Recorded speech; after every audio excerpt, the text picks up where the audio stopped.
சிவாய நம. திருச்சிற்றம்பலம்.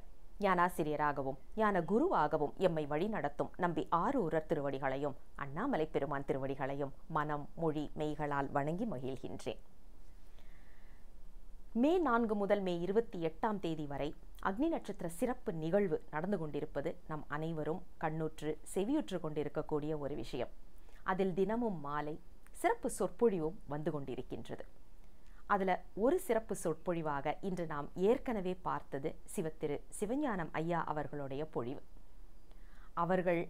அவர்களை பற்றி பேசும்போது அவங்க அப்பாவை வைத்து ஏற்கனவே அறிமுகம் செய்தோம். இன்று அவர்களுடைய பிள்ளைகளை வைத்து ஐயாவை பார்க்க போகின்றோம். நம்ம குழுவில் ஒரு குழந்தை கோவேந்தன் அப்படின்னு சொல்லிட்டு ஒரு குழந்தை பாட்டு கூட சரியா, அதாவது வார்த்தைகள் கூட சரியா வராத ஒரு மழலை அவ்வளவு அழகா பாடி, அதுவும் அது வந்து திருச்சிற்றம்பலம்னு சொல்ற அழகு, மகுடம் சொல்ற அழகெல்லாம் பார்க்கும்போது அவருக்காகவே நம்ம சேனல்ல நிறைய பேரை சப்ஸ்கிரைப் ஆனாங்கன்னு சொன்னா அது மிகையாகாது. அப்படிப்பட்ட கோவேந்தன் சிவநங்கை என்பவரின் தந்தையார்தான் நம்மோடு இன்று இணைந்திருக்கக்கூடிய சிவஞானம் ஐயா அவர்கள். பொறியாளராக பணியாற்றி கொண்டு வருகின்றார்கள். ஐயா அவர்களிடம் தாமதிக்காமல் மேடையை ஒப்படைக்கின்றேன். சிவாய நம. திருச்சிற்றம்பலம். திருச்சிற்றம்பலம்.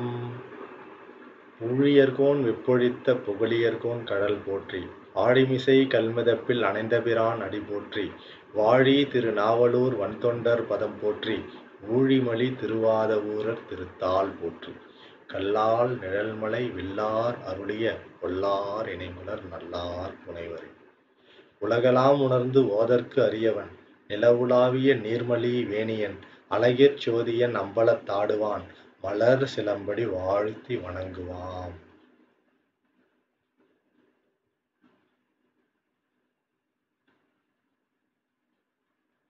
நம பார்வதி பதையே.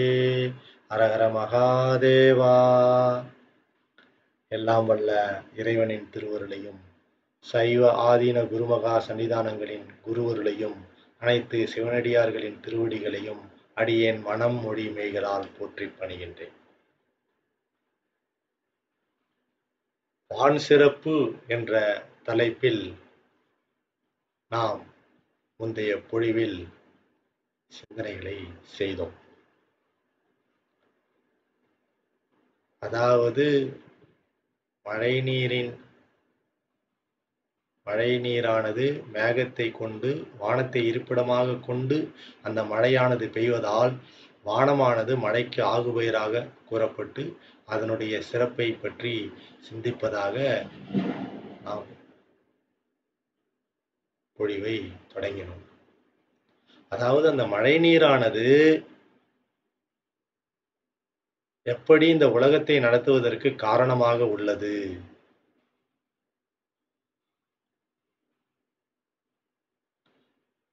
அதாவது மழைநீர் இல்லாவிட்டால் இந்த உலகத்திலே முதன்மை தொழிலான உழவு தொழில் நடைபெறாது. உழவு தொழில் இல்லை என்றால் உணவு உற்பத்தி செய்ய முடியாது. உணவு இல்லை என்றால் உலகத்தில் உள்ள உயிர்கள் எல்லாம் பசியால் வாடி இறக்க நேரிடும். ஆதலால் இந்த பூவுலகத்திலே எந்த உயிரினங்களும் வாழவே முடியாது. ஆகவே இந்த உலகத்தை நடத்துவதற்கு மழை நீரானது மிக முக்கிய பங்கு வகிக்கின்றது என்று சிந்தனையை செய்தோம். அடுத்து எதன் அடிப்படையில் மழை நீரானது இந்த பூமியில் பொழிகிறது என்று சிந்தித்து, அது இறைவனின் திருவருள் கருணையால் தான் மழை நீரானது பொழிகின்றது என்று சிந்தனையை செய்தோம். அடுத்து அருளாளர்கள் எப்படி மழை நீரையும் இறைவனுடைய கருணை மழையையும் ஒப்பிட்டு கூறுகிறார்கள் என்று சிந்தனையை செய்தோம். அடுத்ததாக இந்த உலகத்தில் உள்ள உயிர்கள் இறைவன் வகுத்த நெறியாக சொல்லப்படுகின்ற உலக நெறியாகிய வேத நெறியை பின்பற்றி வாழ்வதற்கு தேவையான நித்திய நைமித்திய பூசைகளை முறையாக செய்து அதனுடைய பலனை அது அனுபவிப்பதற்கு ஏற்ற சூழலாக இந்த பூவுலகமானது அமைந்துள்ளது என்பதையெல்லாம் சிந்தித்தோம். அப்படிப்பட்ட அந்த நித்திய நைமித்திய பூசைகளில் மழை நீரானது மிக முக்கிய பங்கு வகிக்கின்றது என்பதையெல்லாம் சிந்தித்தோம். அதன் தொடர்ச்சியாக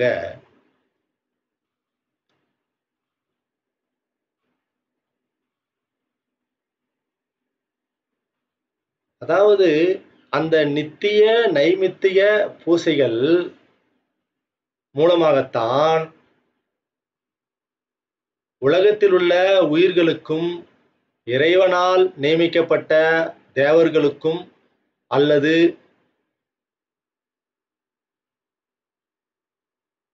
இறைவனுக்கும் ஒரு தொடர்பை ஏற்படுத்தும் நிகழ்வாகத்தான் அந்த நித்திய நைமித்திய பூசைகள் எல்லாம் இறைவனால் வகுக்கப்பட்டன.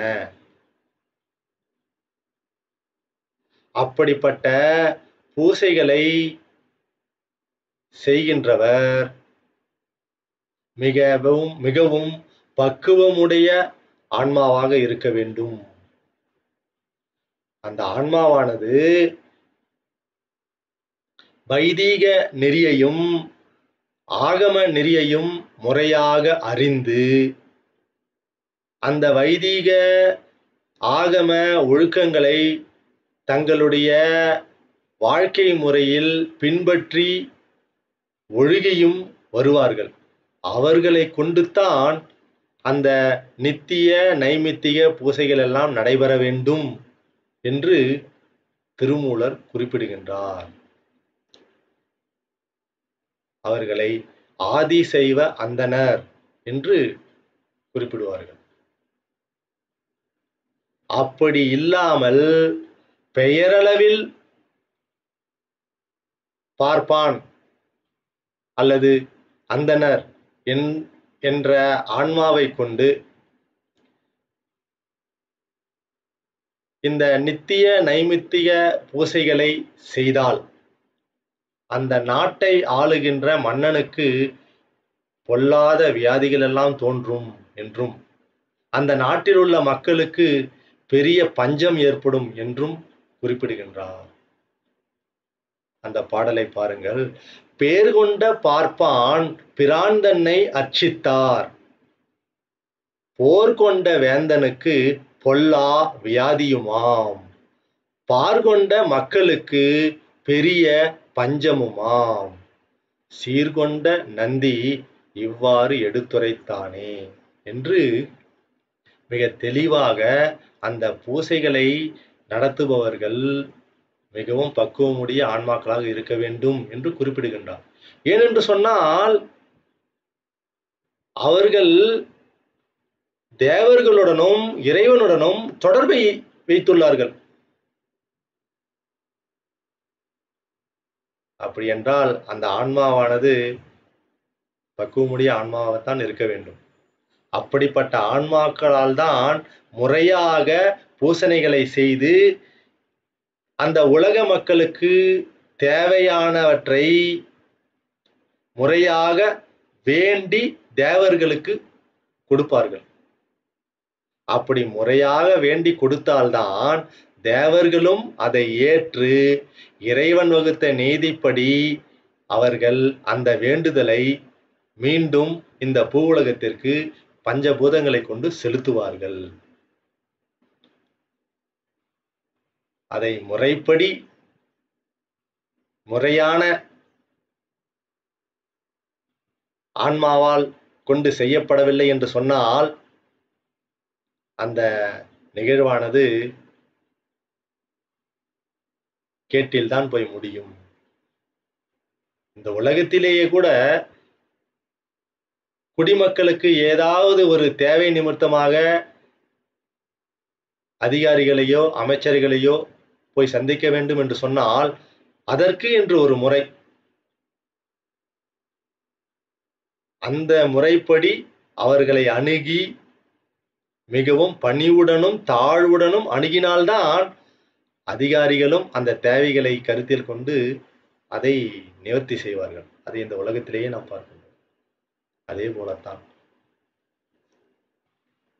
ஆகவே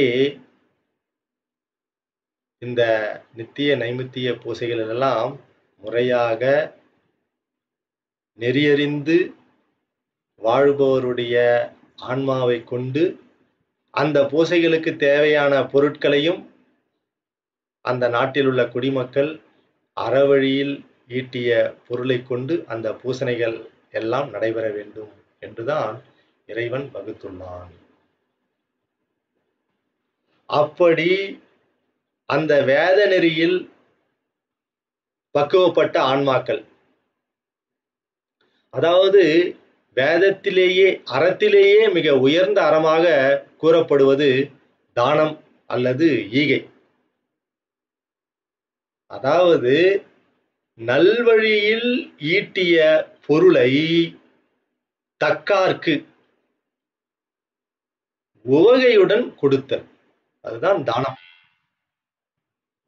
தக்கார்க்கு என்பதிலே வறியவர்களாகட்டும் அல்லது கொடுப்பவனோட உயர்ந்தவனாக இருந்தாலும் சரி, கொடுப்பவனுக்கு சமமாக இருந்தாலும் சரி, பாரபட்சம் இல்லாமல் வேண்டிய தேவையான அவர்களுக்கு தேவையானதை உவகையுடன் கொடுக்க வேண்டும். அப்படி கொடுக்கின்ற பொருளும் நல்வழியில் ஈட்டிய பொருளாக இருக்க வேண்டும். அப்படி செய்கின்ற செயல்களை கொண்டு அதுதான் மிக உயர்ந்த அறமாக கூறப்படுகின்றது. அப்படி அந்த அறத்தை எல்லாம் செய்து பக்குவப்பட்ட ஆன்மாக்களுக்கு இந்த உலகத்திலே வாழும்போது இரவாத கீர்த்தியாக புகழையும் அவர்கள் அடைவார்கள்.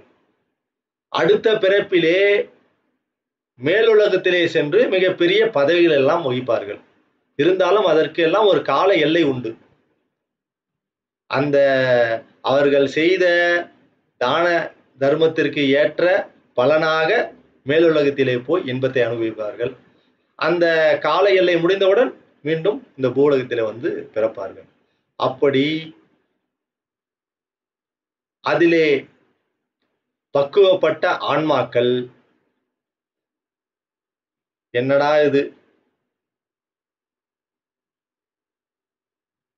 இந்த உலக நெறியிலே மிக சிறந்த அறமாகிய தானத்தை செய்தாலும் நிலைத்த இன்பத்தை பெற முடியவில்லையே, அப்படி வாழும்பொழுதும் இன்பமும் துன்பமும் கலந்து கலந்தே உள்ளதே,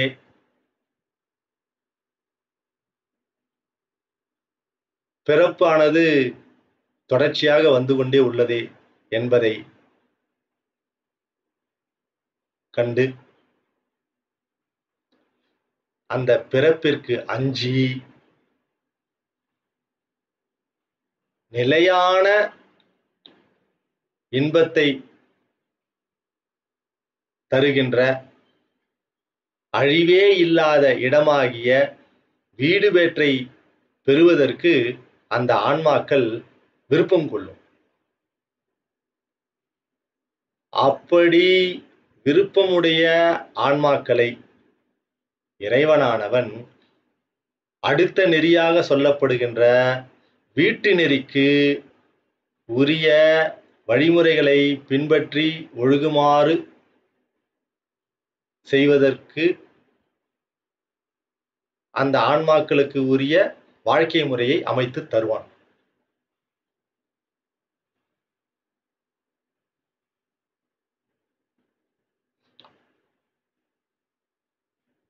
அப்படி அந்த வீட்டு நெறிகளாக சொல்லப்படுபவை சரியை, கிரியை, யோகம், ஞானம்.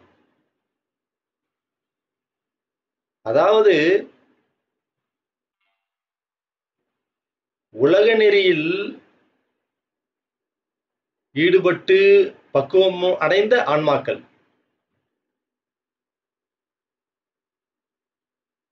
அவர்கள்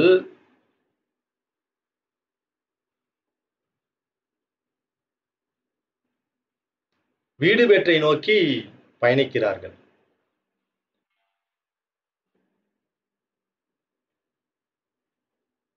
இந்த உலகத்திலே எந்த ஒரு செயலும் இறைவனால் தான் நடைபெறுகின்றது என்பதை ஓரளவு உணர்ந்தவர்கள். ஆதலால் இறைவன் வகுத்த நெறியாக சொல்லப்படுகின்ற ஆகம நெறியை பின்பற்றி ஒழுகுவதற்கு விருப்பம் கொள்ளுகிறார்கள். அதிலே முதல் நிலையாக சொல்லப்படுவது சரியை.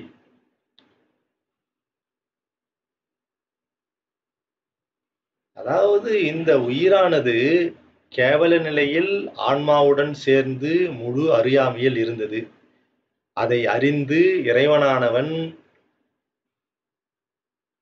மாயையிலிருந்து உடலை இந்த உயிருடன் சேர்க்கின்றான். அப்படி சேர்க்கும் பொழுது அவன் கொடுக்கின்ற கருவிகளில் முக்கியமான கருவிகள் 3: மனம், வாக்கு, காயம். இந்த கரணங்களையும் கருவிகளையும் அந்த உயிரானது எப்படி பயன்படுத்தி பக்குவம் அடைகின்றது என்பதை பொறுத்துத்தான் அந்த இறைவனானவன் அந்த உயிரினுடைய நிலையை அறிந்து அவன் அந்த உயிருக்கு தேவையான வாழ்க்கை முறையை அமைத்து தருகின்றான். அப்படி முதல் நிலையாக சொல்லப்படுவது சரியை நெறி. இந்த சரியை நெறியில் அந்த உயிரானது இறைவனை வணங்குவதற்கு விருப்பம் கொள்ளும். அப்படிப்பட்ட இறைவன் உரைகின்ற இடங்களாக சொல்லப்படுகின்ற இந்த பூவுலகில் இடங்களாக சொல்லப்படுகின்ற ஆலயங்களுக்கு அது சென்று வழிபாடு செய்யும். அப்படிப்பட்ட ஆலயங்களை துப்புரவு செயல்களாக சொல்லப்படுகின்ற அலகிடுதல், மெழுகிடுதல் போன்ற செயல்களில் அது ஈடுபடும்.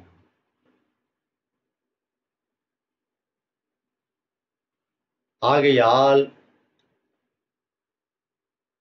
இது சரியை என்று கூறப்படுவது. இது புற பூசை. இப்படிப்பட்ட சரியை நெறியில் காயமானது முதன்மையாக தொழிற்படும். வாக்கும் மனமும் தொழிற்படும். இருந்தாலும் காயமானது முதன்மையாக தொழிற்படும். அப்படி இந்த சரியை நெறியில் பக்குவப்பட்ட ஆன்மாக்கள் அடுத்த நெறியாக சொல்லப்படுகின்ற கிரியை நெறிக்கு செல்லும். அப்படிப்பட்ட வாழ்க்கை முறையை இறைவன் வகுத்து கொடுப்பான். இந்த கிரியை நெறியில் அவ்வுயிரானது கொடுக்கப்பட்ட முக்கரணங்களில் வாக்கையும் காயத்தையும் முதன்மையாக தொழிற்படுத்தும். அங்கே அகப்புற பூசை நடைபெறும். அருவுருவ வழிபாடும் நடைபெறும்.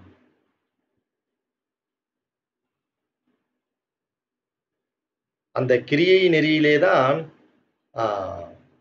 உயிரானது அந்த வேள்வி, யாகங்கள் போன்ற கிரியை செயல்களில் முழுமையாக ஈடுபடும். அக்னி காரியங்கள் என்று சொல்லுவார்கள். ஏனென்றால் அங்கே வாக்கை கொண்டு மந்திரங்களை உச்சரிக்க வேண்டும். காயத்தை கொண்டு பல்வேறு அக்னி காரியங்களை எல்லாம் செய்ய வேண்டும். குண்டலம், மண்டலம், வேதிகை என்றெல்லாம் சொல்லுவார்கள். பல்வேறு வழிமுறைகளை எல்லாம் பின்பற்றி முறையாக செய்ய வேண்டும்.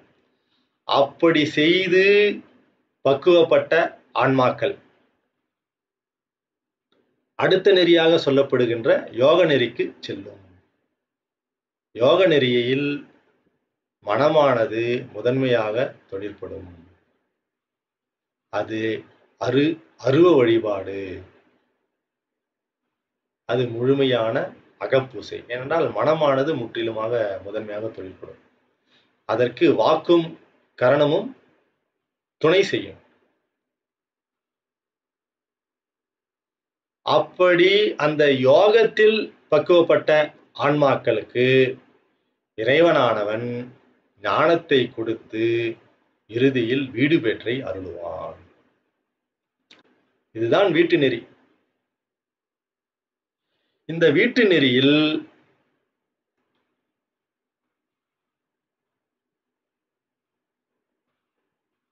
நெறிமுறைகளாக பின்பற்றப்படுகின்ற சரியை, கிரியை, யோகம், அதிலே செய்யப்படுகின்ற பூசைகள் அல்லது வேள்விகள் அல்லது தியானம், இவைகளில் நீரானது மிக முக்கிய பங்கு வகிக்கின்றது. சரியையில் தூய்மைப்படுத்துதல் என்று சொன்னாலே நீரை கொண்டுதான் தூய்மையை படுத்த முடியும். கோயிலை முழுவதுமாக தூய்மைப்படுத்த வேண்டும் என்று சொன்னால் நீரை கொண்டு தூய்மைப்படுத்துதல், அழகிடுதல், மெழுகிடுதல், தூய்மைப்படுத்துதல் எல்லாம். கிரியையிலே வேள்வியில் மழை நீரானது மிக முக்கிய பங்கு வகிக்கின்றது. அம்மழை நீரானது வேள்வியின் பயனாகவும் இருக்கின்றது, வேள்வியில் ஒரு அங்கமாகவும் இருக்கின்றது. அந்த நீரை கொண்டு தான் சுத்தி எல்லாம் செய்ய வேண்டும். ஏனென்றால் அந்த வழிபாட்டில் புற வழிபாடு அல்லது அகப்புற வழிபாட்டில் மூர்த்தத்தில் இறைவனான மூர்த்தி மானை அழைக்க வேண்டும். அழைத்து அந்த மூர்த்தத்திலே இறக்க வேண்டும் என்றெல்லாம் சொல்லுவார்கள். அதற்கு முறையாக மந்திரத்தை ஜபித்து நீரை பயன்படுத்தி இறைவனை அழைக்க வேண்டும். அப்பொழுது அந்த வாயை சுத்தம் செய்ய வேண்டும். அது ஆச்சமனம் என்று சொல்லுவார்கள். அப்படி அழைக்கப்பட்ட இறைவனை முறையாக அவனுடைய கால்களையும் கைகளையும் கழுவ வேண்டும். முறையாக அபிஷேகத்தை செய்ய வேண்டும். இவைகளையெல்லாம் நீரை கொண்டு தான் செய்ய முடியும். அப்படி செய்து பின்பு அலங்காரம், தீபாராதனை, தூப தீபங்கள் எல்லாம் காட்ட வேண்டும். இதுதான் கிரியை நெறி. அப்படிப்பட்ட அந்த கிரியை நெறியில் இந்த மழை நீரானது மிக முக்கிய பங்கு வகிக்கின்றது. அடுத்தது யோகம். எப்படி இந்த புறப்பூசை அகப்புற பூசைகளில் நாம் செய்த தொழில்கள் எல்லாம் மானதமாக அகத்திலே செய்ய வேண்டும், அது பாவனை என்று சொல்லுவார்கள். அதிலேயும் எப்படி புறப்பூசையிலே செய்தோமோ அதே போல அகப்பூசையில் செய்ய வேண்டும். அங்கேயும் நீரானது தேவைப்படுகின்றது. ஆனால் அதை புறத்தே உள்ள பிற உயிர்களால் அறிய முடியாது. ஆகவே இந்த வீட்டு நெறியிலும் மழை நீரானது மிக முக்கிய பங்கு வகிக்கின்றது. அதனால் திருவள்ளுவரும் சொல்லுகின்றார், தானமும் தவமும் தங்கா வியனுலகம் வானம் வழங்காது எனின். அதாவது இந்த பூவுலகத்திலே மழை நீரானது பொய்த்துவிட்டால் தானமும் தவமும் தங்காது, நடைபெறாது. அப்படி தானமும் தவமும் நடைபெறாவிட்டால்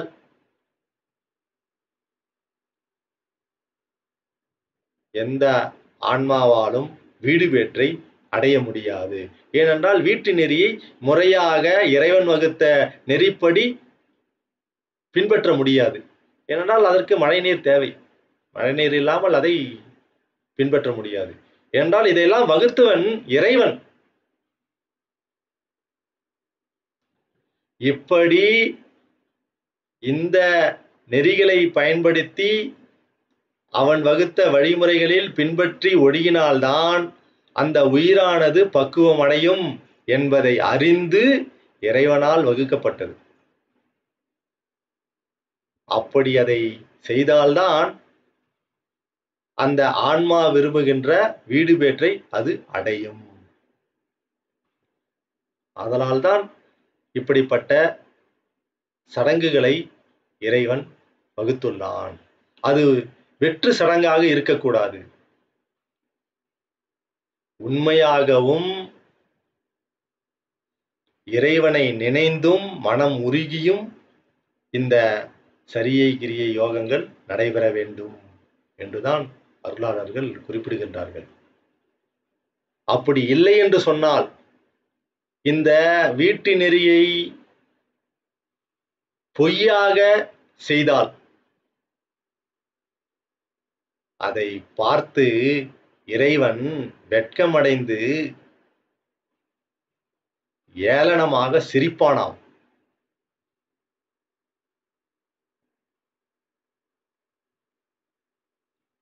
அப்பர் சொல்லுகின்றார், அந்த பாடலை பாருங்கள். நெக்கு நெக்கு நினைபவர் நெஞ்சுளே புக்கு நிற்கும் பொன்னார் சடை மேனியன், பொக்கம் மிக்கவர் பூவும் நீரும் கண்டு நக்கு நிற்பர் அவர் தம்மை நாணியே என்று பாடுகின்றார்.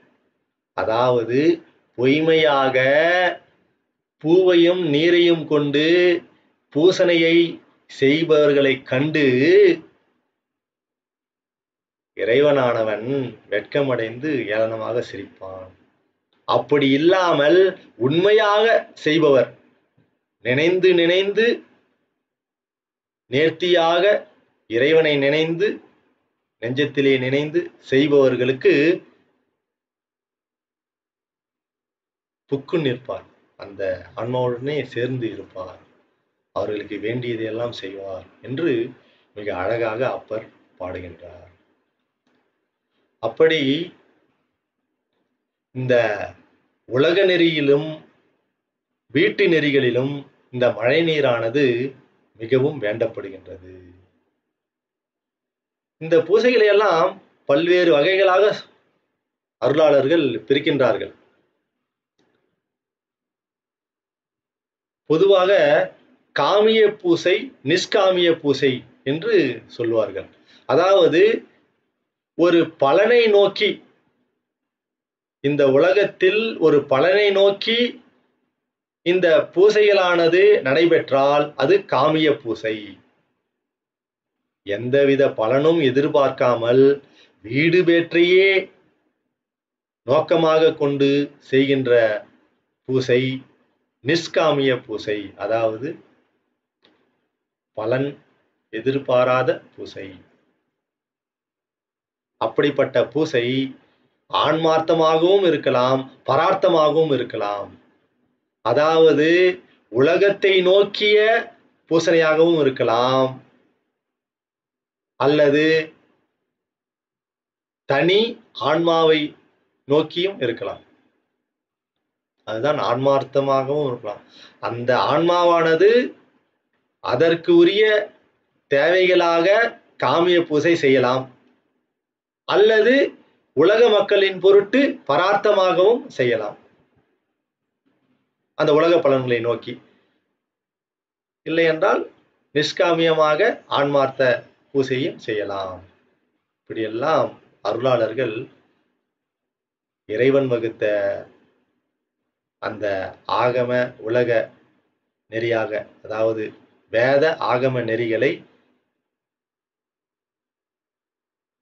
வகைப்படுத்தி அருளி சென்றுள்ளார்கள்.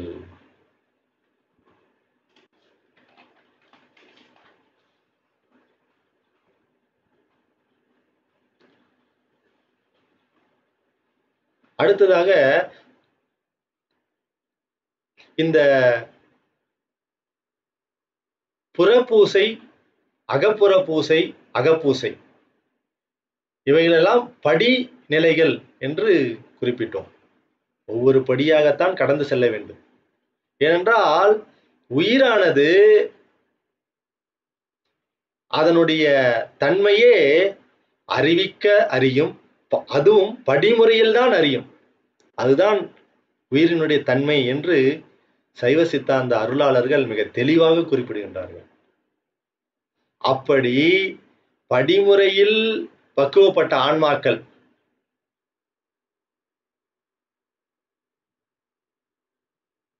அவன் வகுத்த நெறிமுறைகளை முறையாக அந்த நிலையில் அதை பின்பற்றி ஒழுக வேண்டும்.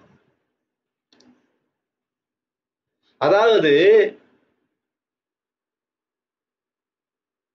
புறப்பூசையில் செய்யும் பொழுது அது வெளிப்புறமாக பல்வேறு சடங்குகளை கொண்டு அந்த பூசைகளானது நடைபெறுகின்றது. அதிலே பக்குவம் அடைந்து கிரியையிலும் பக்குவம் அடைந்து முழு அகப்பூசையில் யோகத்தில் அது செய்யும் பொழுது அது புறத்தே யாருக்கும் தெரிவதில்லை.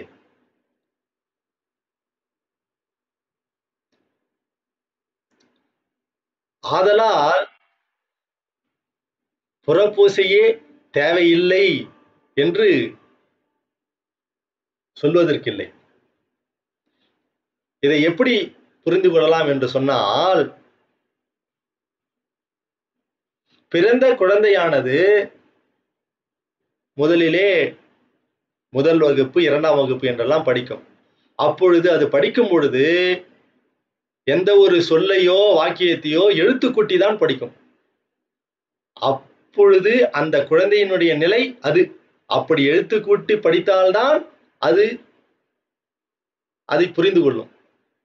அதே குழந்தை பக்குவமடைந்து மேல்நிலைக்கு வரும் பொழுது எழுத்து கூட்டாமலேயே அந்த சொற்களையும் வாக்கியத்தையும் அது படிக்கும். அப்படி மேல்நிலையில் உள்ள அந்த குழந்தையானது அந்த நிலையில் எழுத்து கூட்டி படித்தால் அது தவறாக கருதப்படும்.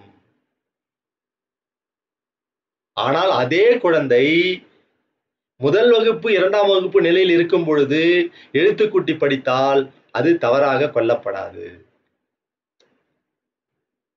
இதே போலத்தான் யோக பூசையில் பக்குவமுடைய ஆன்மாக்கள் புறப்பூசைகளிலும் அகப்புற பூசைகளிலும் முழு ஈடுபாட்டை செய்யக்கூடாது. அதற்காக புறப்பூசையும் அகப்புற பூசைகளும் வேண்டாம் என்றும் சொல்லக்கூடாது. ஏனென்றால் அந்தந்த நிலையில் உள்ள ஆன்மாக்களுக்கு அந்த நெறிமுறைகள் தேவை. இதை அறிந்துத்தான் இறைவன் அதை வகுத்துள்ளான். அதற்காக நாம் புறப்பூசைகளில் செய்யப்படுகின்ற வேள்விகளையும் மற்ற கிரியை அக்னி காரியங்களையும் வேண்டாம் என்று முற்றிலுமாக புறந்தள்ளிவிட முடியாது. ஏனென்றால் அந்த யோக நிலையில் உள்ள ஆன்மாக்களுக்கு என்று அருளாளர்கள் சில பாடல்களை பாடுகிறார்கள்.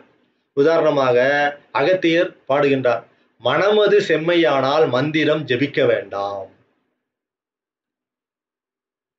இப்பாடலானது யோக நிலையில் உள்ள ஆன்மாக்களுக்கு சொல்லப்பட்ட பாடலாகும். நீ இப்பொழுது மேல்நிலையில் படித்துக் கொண்டிருக்கிறாய், இப்பொழுது எழுத்துக்கூட்டி படிப்பது சரியல்ல, நீ எழுத்து கூட்டாமலேயே படிக்க வேண்டும். அப்படிப்பட்ட நிலையில் உள்ள ஆன்மாக்களுக்கு சொல்லப்பட்ட பாடல்கள் அது. அதை கொண்டு வந்து முதல் வகுப்பு, 2ஆம் வகுப்பு படிக்கும் மாணவனுக்கு சொல்லக்கூடாது. அந்த நிலையில் அந்த குழந்தை இல்லை. அதை போல இந்த அகப்பூசை, புறப்பூசை இதெல்லாம் அந்தந்த ஆன்மாவினுடைய நிலைக்கு ஏற்ப அதை பின்பற்ற வேண்டும். அப்படி பின்பற்றினால் அதற்கு ஏற்ப அந்த ஆன்மாவினுடைய வேண்டுதலுக்கு ஏற்ப அதை பெற்ற வானவராகிய தேவர்கள் இறைவனுடைய நீதிப்படி அதை மீண்டும் செலுத்துவார்கள்.